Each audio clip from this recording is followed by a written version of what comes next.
Nous pouvons titrer notre message, je n'ai pas eu le temps, j'ai oublié, disons,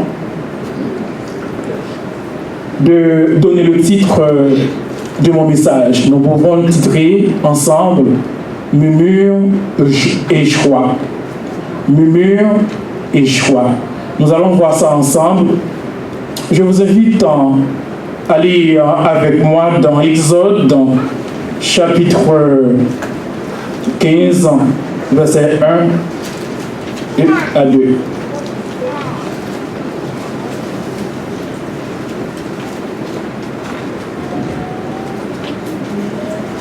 Exode 15.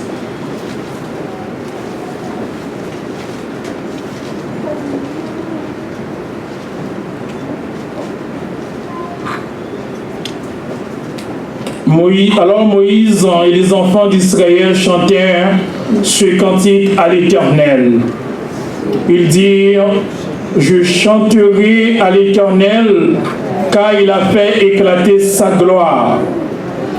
Il a précipité dans la mer Rouge dans le cheval et son cavalier.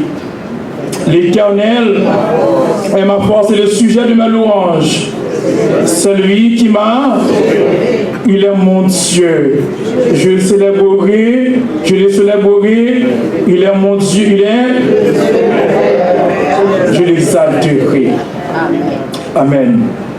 C'est le cantique que chantèrent les Israélites après avoir traversé la mer Rouge. Mais nous allons voir ensemble que le comportement des Israélites de l'autre côté, devant la mer Rouge, chers frères et sœurs. Les chapitres 14 et 15 du livre de l'Exode sont deux chapitres que nous avons souvent lus et entendus.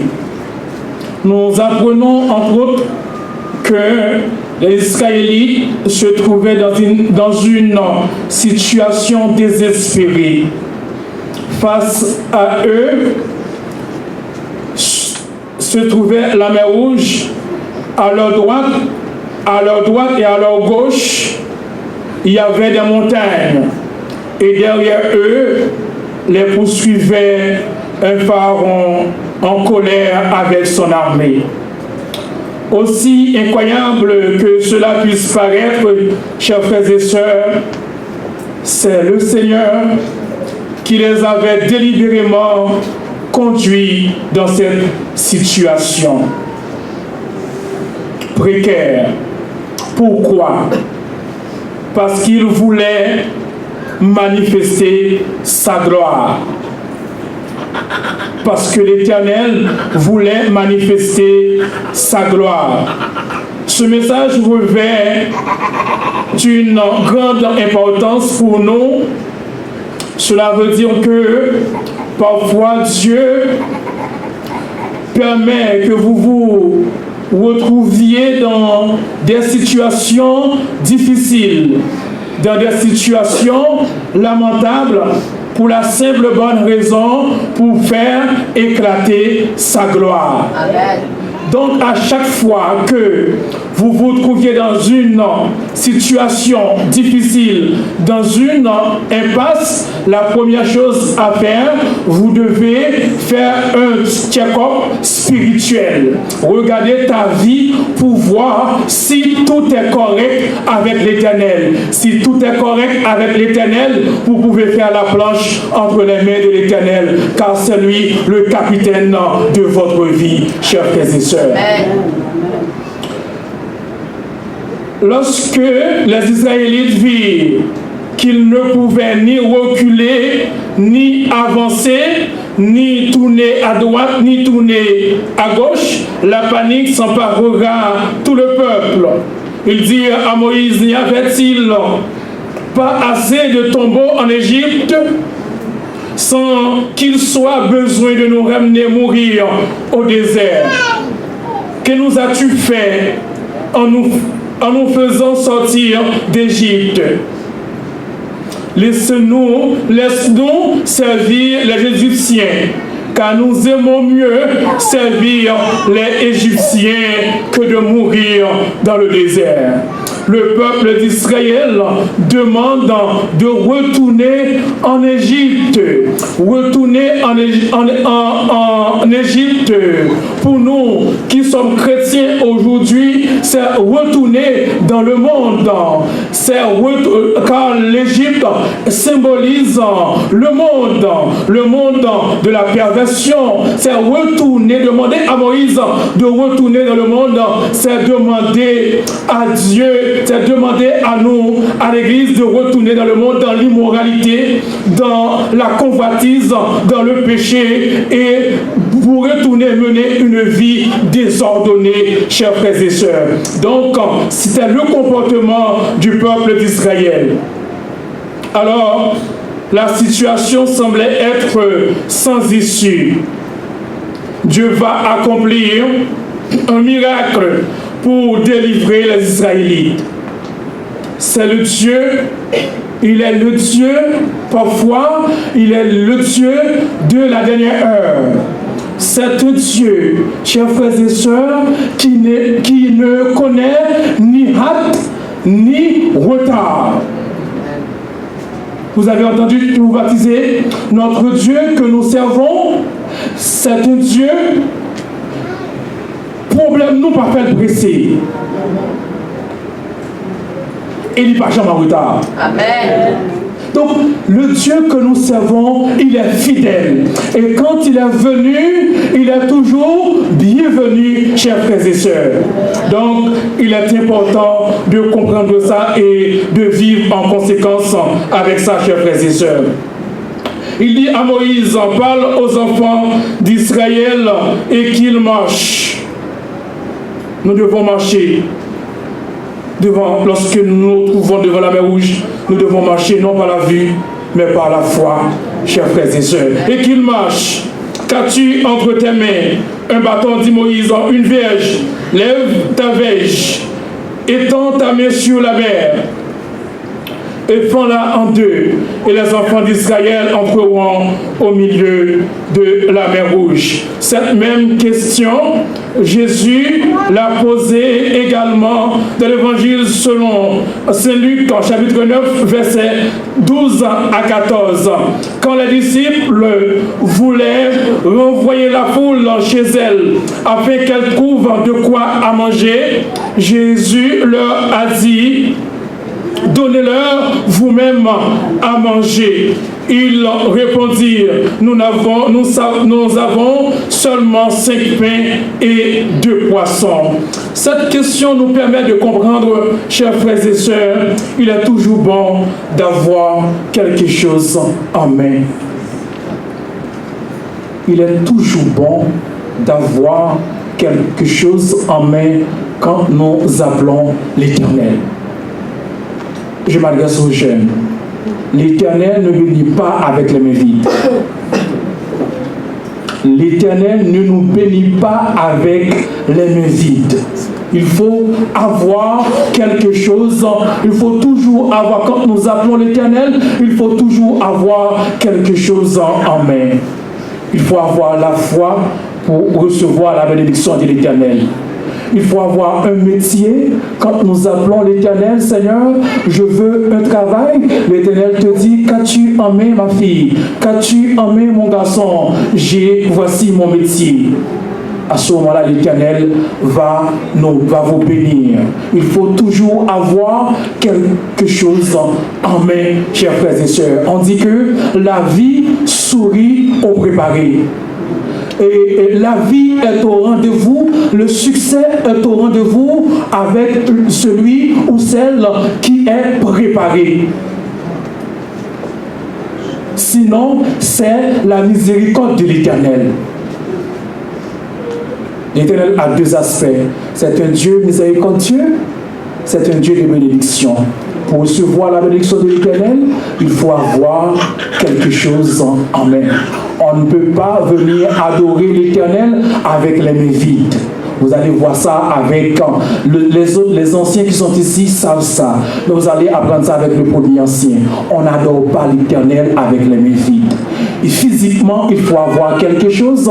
Spirituellement, il faut apporter l'offrande de nos cœurs.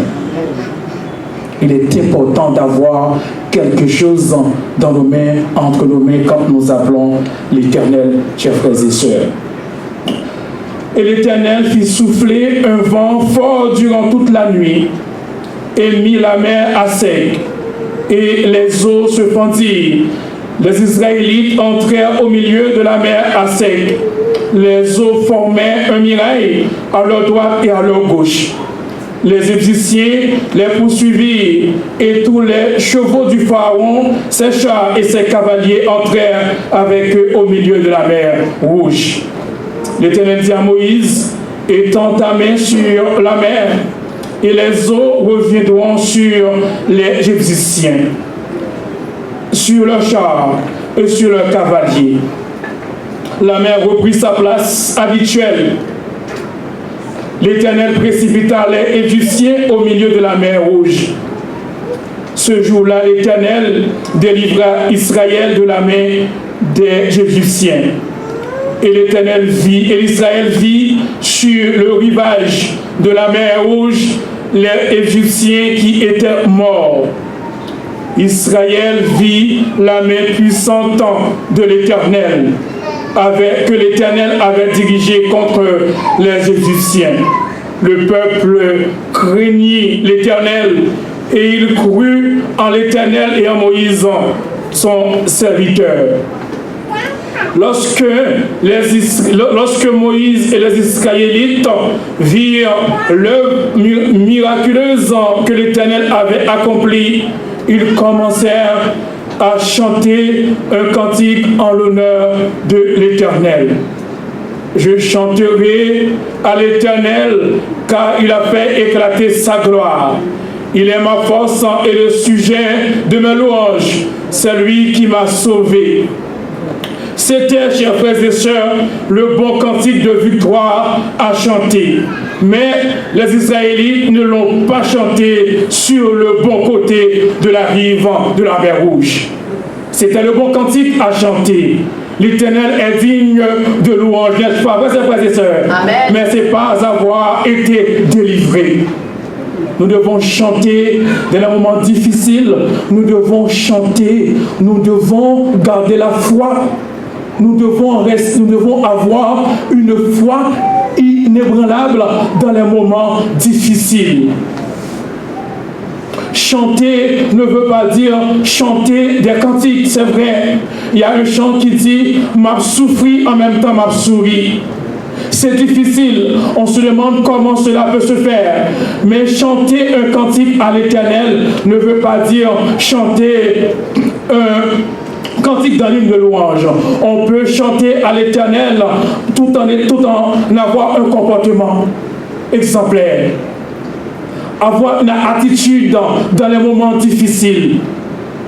On peut chanter un cantique à l'Éternel. C'était le bon cantique, mais ce cantique était chanté le mauvais côté de la rive, chers frères et sœurs. Les Israélites ont plutôt chanté ce cantique après qu'ils aient vu Dieu manifester sa puissance.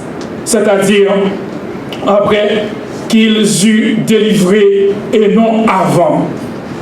C'est alors que Moïse et les Israélites ont chanté ce cantique en l'honneur de l'Éternel. Avant, ils demandaient de retourner en Égypte.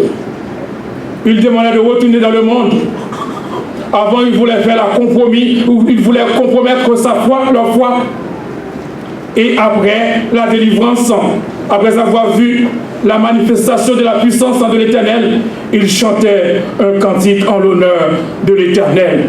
Il y a des chrétiens qui sont comme ça.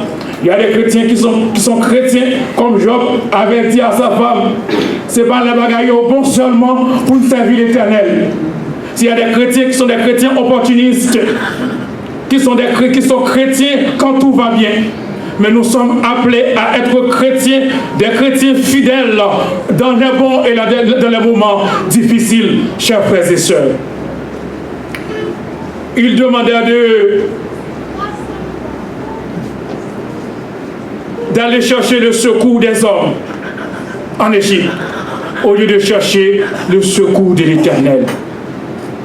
Dans des situations difficiles, des fois, nous cherchons le secours de l'humain, le secours des hommes. Alors que le psaume dit, je lève mes yeux, le psalmiste dit, je m'excuse, je lève mes yeux vers les montagnes, d'où me viendra le secours. Le secours me vient de l'Éternel qui a fait. Chers frères et sœurs, le Dieu que nous servons est un Dieu fidèle. Il peut nous délivrer. Il est tout puissant. En voyant manifester sa puissance, il se sent en sécurité et il chante un cantique en l'honneur de l'Éternel. Un cantique dont les paroles rendent témoignage de sa puissance et de sa bonté. C'est comme il disait, nous voulons témoigner à travers ce cantique que Dieu nous a sortis d'une situation qui était sans espoir, sans issue. Nous voulons que tous les peuples, que tous les hommes sachent que le Seigneur est avec nous et qu'il agit avec puissance pour nous délivrer de toute situation. Voilà le fameux témoignage que tous les peuples de la terre vont apprendre du miracle que l'Éternel vient d'accomplir. Et ils entendront parler de la puissance de notre Dieu. Pourtant, ce témoignage ne venait pas des Israélites, mais de Dieu lui-même, qui avertit Pharaon et toute son armée. Ses chars et ses cavaliers feront éclater ma gloire. Ce témoignage venait de l'Éternel. Et les Égyptiens sauront que je suis l'Éternel. Dieu avait fait connaître sa puissance aux Égyptiens. Et les Israélites, quant à eux, vont échouer leur test de foi. Des fois, chers frères et sœurs, Dieu nous met à l'épreuve. C'est comme l'orfèvre met l'or à l'épreuve. À chaque fois, il le met, il le retire, il travaille, il monte l'or, il façonne l'or, jusqu'à ce qu'il voit son visage dans l'or. Dieu nous travaille ainsi, jusqu'à ce que Dieu voit, jusqu'à ce que nous reflétons l'image de Dieu en parole et en acte. Nous devons ressembler à Jésus. À chaque fois que nous posons une action, nous demandons, est-ce que si Jésus était là sur la terre, est-ce qu'il allait poser cette action? Nous devons avoir, dit la parole de Dieu, les sentiments qui étaient en Jésus-Christ. Nous ne sommes pas de ceux qui se retirent pour se perdre, dit la Bible, mais de ceux qui ont la foi, une foi inébranlable, une foi salvatrice, pour être sauvés et pour sauver les autres. Nous devons avoir, dans les moments difficiles, nous devons, dans les tempêtes, nous devons garder la foi. Car notre Dieu est fidèle. Fidèle et véritable est son nom. Et l'Éternel dit, Moïse dit, seul Moïse avait le droit de chanter ce cantique, en disant, ne craignez rien, restez en place et regardez la délivrance que l'Éternel va accorder en ce jour. Car les Égyptiens que vous voyez aujourd'hui, vous ne les verrez jamais. Les problèmes qui vous tracassent aujourd'hui, la maladie qui vous ronge aujourd'hui, vous ne les verrez jamais au nom de Jésus-Christ. Vous devez avoir la foi. Je me souviens, chers frères et sœurs, en Haïti, j'étais responsable de la jeunesse. On a organisé une journée. On était du côté de Léogane. En retournant, chemin faisant, il pleuvait, averse, une grande tempête. L'autobus, le moteur est arrêté au beau milieu de l'eau. beaucoup d'eau. Vous connaissez les filles. Les jeunes filles commencent à pleurer. Qu'est-ce qu'on fait? Nous appelons les anciens, mais les anciens ne peuvent rien faire. Venir de Port-au-Prince aller au Ghana. Il faut appeler l'Éternel. Il faut appeler l'Éternel.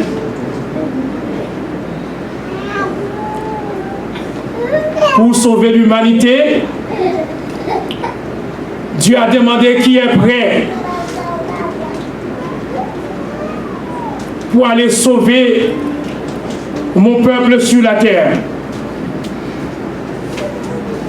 Les anges ont commencé à regarder comment ils peuvent en venir sur la terre. Jésus a dit, je suis là. Je suis déjà là. Amen. Sur la terre. Il y a des situations que nous nous retrouvons, chers frères et sœurs. Jésus est là. C'est la raison pour laquelle Jésus nous a dit, je suis avec vous tous les jours et jusqu'à la fin du monde. Jésus est présent. C'est à ce moment où nous commençons. J'étais jeune, mais fougueux, très fougueux dans l'évangile. J'étais Jack à l'époque. On voulait enrôler la jeunesse dans le corps des Jack. Et puis c'est à ce moment que j'ai commencé à chanter. J'invite le peuple, la jeunesse à chanter avec moi. Mais ce chant, c'est mon chant de combat. Il y a des chants dans Hymne Louange, ce sont des chants de combat. On ne les chante pas presque pour rien. Moi, je ne les chante pas pour rien. Ce sont des chants de combat. J'ai deux chants dans l'Hymne Louange. Ces chants, on peut dire, moi, j'aime dire ça, je ne vous demande pas de dire ça. C'est mon chant de degré. C'est les Haïtiens qui parlent. Bien sûr. Il y a le numéro 388. Quand je commence à chanter en arrivant au quatrième strophe, le quatrième strophe, qui dit, Maître, es-tu insensible? Tu le vois, c'est ça? Et non. Ainsi souvent dans la vie, l'orage assombrit nos cœurs, bien que pour nous Jésus prie, prêt à calmer nos terreurs. Comptons bien sur sa tendresse, son cœur ne saurait changer de sa brebis en détresse. Il est toujours le berger, chers frères et sœurs. Et à ce moment, le moteur de l'autobus a redémarré, chers frères et sœurs. Vous devez, ces chants-là, ce sont des chants de combat. En arrivant au troisième son, il dit, mais es-tu donc insensible? Tu le vois, nous périssons. Tout miracle est possible. Sauve-nous, nous t'en prions. Dieu aussitôt, il se lève, il dit, on va tais-toi, et tendrement le reproche d'avoir si belle foi, et tendrement le reproche d'avoir si peu de foi. Et si souvent dans la vie l'orage sombrit nos cœurs, bien que pour nous Jésus prie, prêt à calmer nos terreurs. Comptons mieux sur sa tendresse, son cœur ne saurait changer de sa brebis en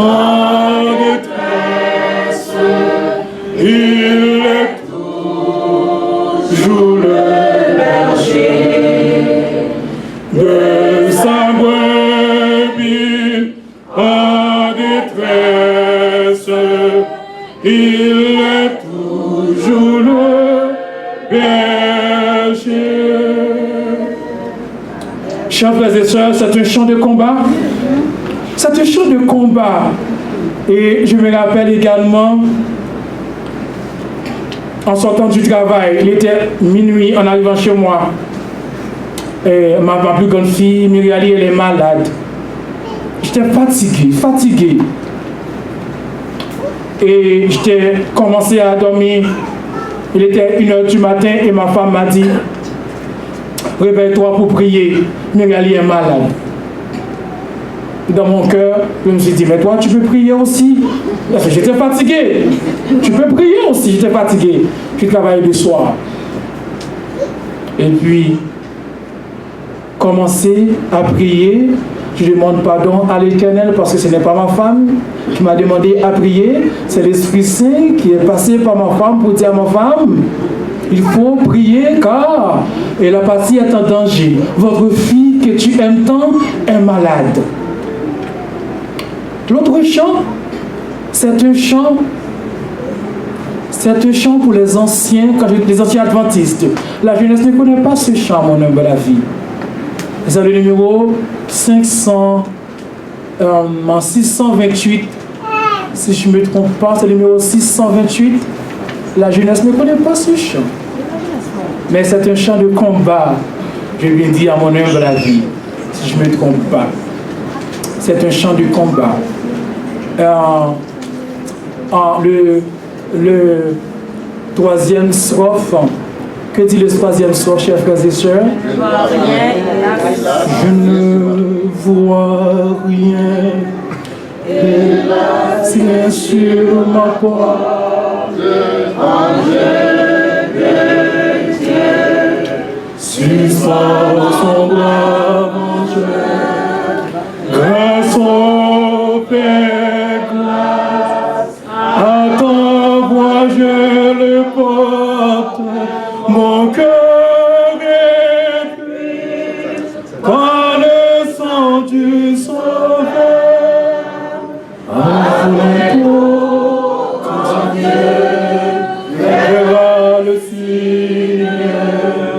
Il passera loin du sang de son amour. Il est le grand signe, car c'est le sang rédempteur. Je demandais à l'Éternel de mettre son sang sur le front de ma fille. Amen. De sceller ma fille pour les temps et pour l'éternité. Et lorsque Satan passe, ma fille est scellée, chers frères et sœurs. Satan, lorsque l'ange vengeur passe, il va trouver le sang de Jésus sur le linteau de ma maison. Ma maison est protégée. Si ma maison est protégée et toutes les maisons dans ma zone, comment dirais-je, sont protégées au nom de Jésus-Christ de Nazareth. Parce que ma maison doit être un flambeau pour éclairer tous ceux et celles aux environs de ma maison, chers frères et sœurs. Nous demandons à l'Éternel de mettre son sang sur le front de chaque enfant. Même à la garderie, partout. Nous n'avons rien à avoir peur, chers frères et sœurs. J'ai parlé à quelqu'un hier, il m'a dit que le monde est bouleversé. Bien sûr, le monde est bouleversé à cause de la situation des États-Unis et du Corée du Nord. Mais nous savons qu'une chose, adventistes du 7e jour, nous voulons former nos nouveaux baptisés. Nous voulons les former. Nous n'avons rien à avoir peur. Nous n'avons rien à avoir peur dans ce monde que ce monde. Nous n'avons rien à avoir peur dans ce monde que ce monde. Quel monde? C'est le monde de la convoitise de Jésus. Le monde du péché. Il y a une seule chose à avoir peur que du péché. Seulement le péché qu'on doit avoir peur dans cette vie, chers frères et sœurs. Nous n'avons pas à avoir peur des États-Unis et de la Corée du Nord. Parce que la prophétie dit, l'Éternel tient les 4 vents. Amen. Il n'y a pas de vent nucléaire qui va être soufflé sur nous. L'Éternel, les anges tiennent les 4 vents. Amen.